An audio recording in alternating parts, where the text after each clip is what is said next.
Hi friend, আশা করি সবাই ভালো আছে। আমি তো ভালো আছি। আজকে ফুলকপি একটা রেসিপি, তার জন্য ফুলকপি নিয়ে নিয়েছি। তো সেটাকে ভালো করে মানে ছোটো ছোটো করে কেটে নিয়ে তারপর সেটাকে সিদ্ধ করে নিয়ে একদম তারপর একটু ঠান্ডা হলে তার মধ্যে কর্নফ্লাওয়ার, তারপরে কাশ্মীরি লঙ্কা আর একটা ডিম আর নুন, স্বাদ মতো নুন দিয়ে এটাকে ভালো করে ভেজে নিতে হবে। কড়াইতে তেল দিয়ে তেলটা গরম হলে তারপর এগুলোকে আস্তে আস্তে করে যতক্ষণ না লাল হয় ততক্ষণ ভালো করে ভেজে নিতে হবে।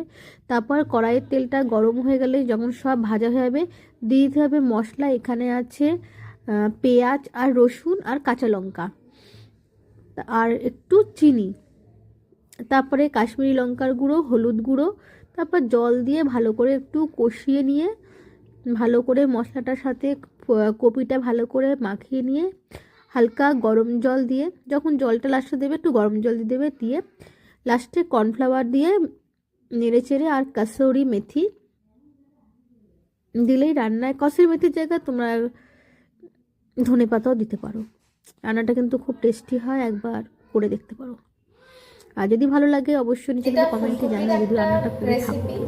খালি এটা ফুলকপিতেই, আর লাস্টে খালি নামানোর সময় যেখানে আমি কাসুরি মেথি দিচ্ছি ওখানটা ধনে পাতা দিলেও চলবে আর কি। তো ভিডিওটা মানে রান্নাটা কেমন লাগলো সেটা কিন্তু অবশ্যই পরে দিচ্ছে। রান্নাটা কেমন লাগলো মানে দেখতে কেমন লাগলো আর খেতে কেমন লাগলো, এটা খেতে ভালোই লাগে। যদি কারোর ইচ্ছা হয় তো একবার ট্রাই করে কিন্তু অবশ্যই দেখো। চলো টাটা।